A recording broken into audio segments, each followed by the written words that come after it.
Here we are at the end of period 2 of the Vindolanda excavations.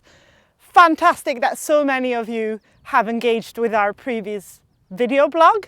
We're going to continue this trend and we're going to tell you a little bit more of what's been achieved in the last 2 weeks. We left the site with a hint of the Via Principalis. I'm currently standing on it and we've got a lot more of it uncovered. You can see the beautiful flagstones extending almost all the way across to the back of the commanding officer house. Really amazing work has been done here. We also talked a little bit about historical archaeology and finding the extent of the trenches that Professor Eric Burley excavated before the Great War. Here we have a much bigger rectangular trench than we originally thought. And he had uncovered the back of this wall and some of its sort of underlying courses over there.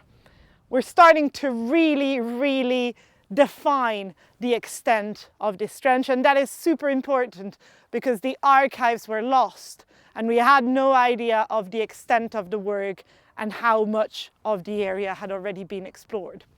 If we move towards the north of the commanding officer's house, the team has revealed a really interesting building, which is characterized by a really complex stratigraphy.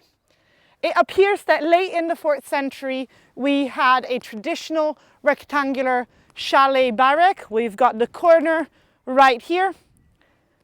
However, in the late Roman and sub-Roman period, we've got a new apsidal structure appearing right here. We've also got a stone-lined pit with a lot of evidence for burning. We've taken a few soil samples from here and we are going to do some very interesting archaeobotany to try and find seeds and any other clues as to what this pit was being used for. Finally, we're starting to uncover a much larger building. This structure here was barely visible at the end of period 1.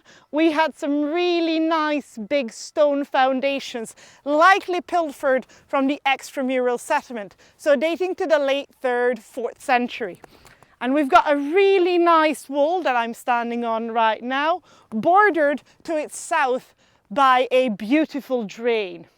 We're also starting to get quite a few interesting finds. We range from a copper alloy 4th century belt buckle with Celtic design and colourful enamel, to a few coins, lots of bone, pottery, even a few coins of Queen Elizabeth and Queen Victoria. But I am going to tell you a little bit more about the star find of this period. So here we have Eric, who's first time volunteering with us, and he found the star find of the period. Tell us a little bit about how it was like to find this. It was very cool. Actually, I was digging for a wall originally, and I was scraping away and I just found a bunch of colors, and right away I saw that it was something different. And I go, well, those colors aren't normal. So I just gently prodded some of the dirt away, and then a little bit of the rim came along, and then the other people that were near me ran and got you. And what we found was that Eric had a beautiful disc brooch, and it's in fabulous condition. This is a very late design, so it doesn't start to appear until the sort of late 3rd, 4th century. So very apt to the wall that you were excavating. And it's a disc brooch with a glass paste center. So that's the thing that you first uncovered, Exactly. You know, these beautiful colors, vibrant color. And then we turned it around, and what did we find? The pin was still intact. It's amazing, isn't it? And you can actually put it into the clasp there too. Yeah, it still works.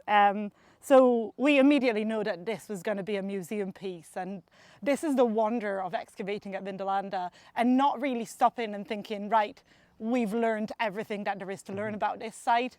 The more we uncover, the more we piece the puzzle together, the more we get beautiful stuff that tells the story of the site to go in our lovely museum cases.